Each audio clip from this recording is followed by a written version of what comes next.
Bismillahirrahmanirrahim. Assalamualaikum warahmatullahi wabarakatuh. Nama saya Lulu Hanifah dengan NIM 11820600062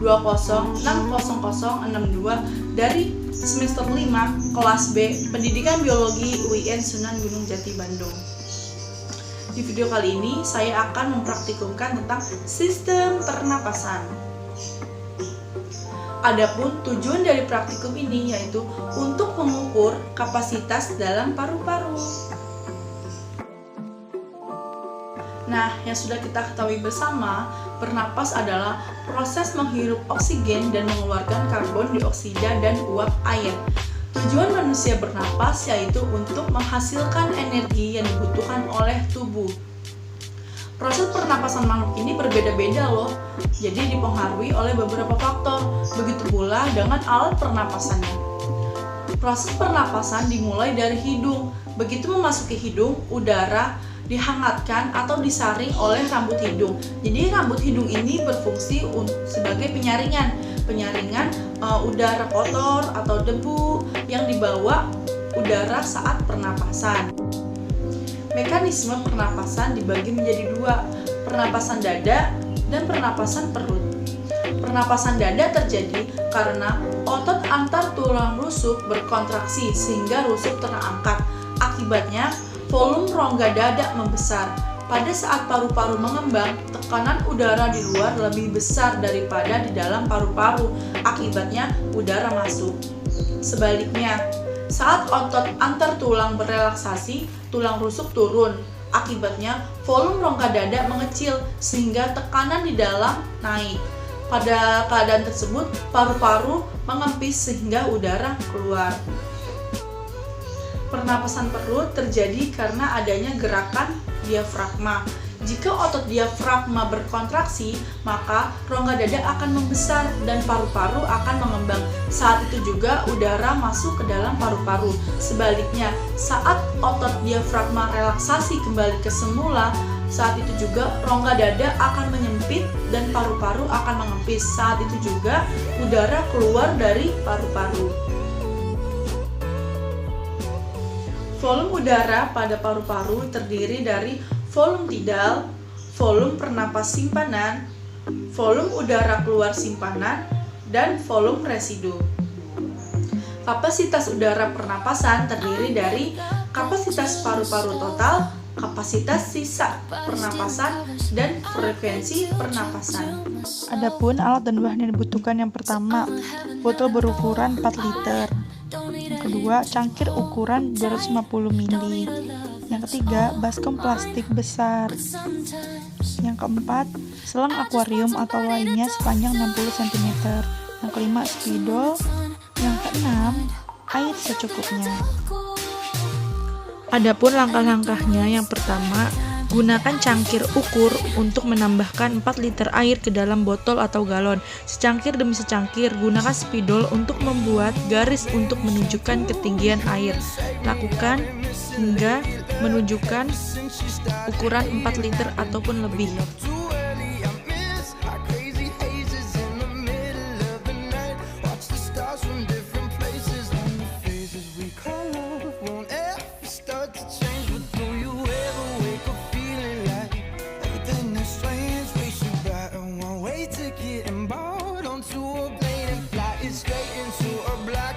Langkah kerja yang kedua yaitu isi baskom dengan air hingga setengahnya. Langkah kerja yang ketiga yaitu masukkan selang sekitar setengah galon tersebut. Langkah keempat, ambil napas secara normal dan hembuskan melalui selang. Langkah kelima, gunakan skala pada galon untuk menentukan volume atau jumlah ruang yang terpakai untuk napas yang kalian hembuskan dalam galon. Perkirakan volumenya. Langkah keenam, sampai tanda-tanda mendekati 1/4 galon, kemudian catat hasil akhirnya pada tabel. Langkah ketujuh, selanjutnya kosongkan galon dan ulangi lagi percobaan tersebut menurut langkah kedua sampai kelima.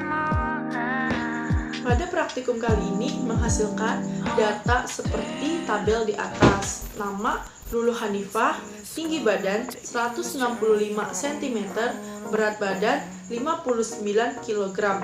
Kapasitas paru-paru sebelum beraktivitas atau lari 1200 mili, sedangkan sesudah lari 2500 mili. Hal ini membuktikan bahwa kapasitas paru-paru sebelum beraktivitas lari lebih kecil daripada kapasitas paru-paru setelah atau sesudah melakukan aktivitas lari. Hal tersebut dipengaruhi oleh beberapa faktor, yaitu faktor berat badan dan faktor tinggi badan. Karena semakin tinggi seseorang, maka semakin besar pula kapasitas paru-parunya, dan semakin berat seseorang, maka kapasitas paru-parunya semakin besar pula. Pertanyaan yang pertama yaitu, apa pengaruh jenis kelamin terhadap kapasitas paru-paru? Jawabannya, jenis kelamin memang mempengaruhi kapasitas dari paru-paru, karena pada laki-laki frekuensinya itu lebih cepat daripada perempuan. Karena laki-laki ini membutuhkan banyak energi untuk beraktivitas, begitu pula jadinya tuh banyak menghirup oksigen. Karena aktivitas pada laki-laki itu lebih banyak dibandingkan dengan aktivitas dari perempuan. Di pertanyaan kedua yaitu, sebutkan dan jelaskan faktor-faktor yang mempengaruhi kapasitas paru-paru manusia. Faktor yang pertama yaitu jenis kelamin. Jenis kelamin mempengaruhi kapasitas paru-paru manusia. Berbeda dengan perempuan dan laki-laki, perempuan jauh lebih kecil 20-25% dibandingkan dengan kapasitas paru-paru laki-laki. Faktor yang kedua yaitu usia. Daya tahan akan meningkat dari masa kanak-kanak dan mencapai puncaknya pada usia 19-21 tahun. Setelah itu fungsinya akan menurun. Di faktor yang ketiga yaitu posisi tubuh. Kapasitas vital paru pada posisi duduk akan lebih kecil dibandingkan dengan posisi berdiri. Selanjutnya ini tinggi dan berat badan. Semakin tinggi berat badan, maka kapasitas paru-paru akan semakin tinggi, dan juga semakin besar berat badan, maka kapasitas paru-paru akan semakin besar. Di faktor selanjutnya itu riwayat penyakit. Paru-paru memberikan risiko hampir 4 kali lebih besar untuk terjadinya gangguan fungsi paru. Di faktor yang terakhir yaitu pada pecandu rokok. Pada pecandu rokok, kapasitas paru-paru akan menurun drastis karena banyak penghambat proses respirasi, terutama pada saat tertidur atau tidur. Pertanyaan nomor 3 yaitu, berapa jumlah volume udara paru-paru yang tertinggal selama pernapasan berlangsung? Mengapa demikian? Jelaskan. Jawabannya, kapasitas paru-paru sebelum lari itu mendapatkan 1200 mili. Jadi jika dijumlahkan 4000 dikurang 1200 mili sama dengan 2800 mili. Nah, 2800 ini merupakan volume udara paru-paru yang tertinggal selama pernapasan berlangsung. Sedangkan yang sesudah atau setelah beraktivitas lari itu mendapatkan data 2500 mili. Jadi bisa ditotalkan 4000 dikurang 2500 sama dengan 1800 mili, yang merupakan volume udara paru-paru yang tertinggal selama pernapasan berlangsung. Hal ini menyatakan bahwa volume udara paru-paru yang tertinggal selama pernapasan itu yang sebelum lari lebih besar daripada yang sesudah lari, karena tadi yang sebelum lari itu mencapai kalau dijumlahkan 2800 mili, sedangkan sesudah lari 1500 mili. Pertanyaan yang keempat yaitu, apakah yang dimaksud dengan udara tidal, volume udara suplementer, volume udara komplementer, dan kapasitas vital udara pernapasan? Jawabannya, udara tidal adalah volume udara hasil inspirasi atau ekspirasi pada setiap kali pernapasan normal. Kira-kira sebanyak kurang lebih 500 mm pada rata-rata orang dewasa muda. Sedangkan udara suplementer yaitu jumlah udara yang masih dapat dikeluarkan dengan ekspirasi kuat pada akhir ekspirasi normal. Pada keadaan normal sebanyak kira-kira kurang lebih 1200 mm. Selanjutnya, udara komplementer yaitu volume komplementer yaitu volume udara ekstra yang dapat diinspirasi setelah volume tidal, biasanya mencapai kurang lebih 3000 mm.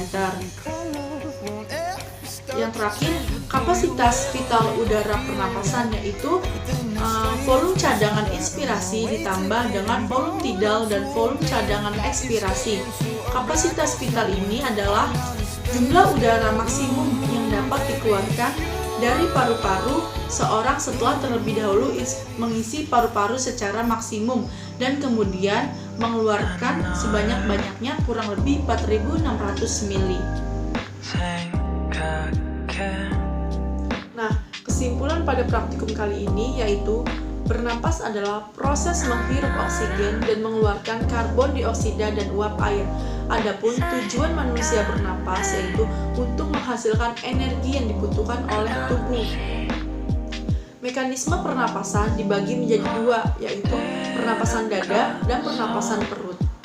Nah, pada praktikum kali ini telah membuktikan bahwa kapasitas paru-paru sebelum beraktivitas itu lebih kecil dibandingkan dengan kapasitas paru-paru setelah beraktivitas lari.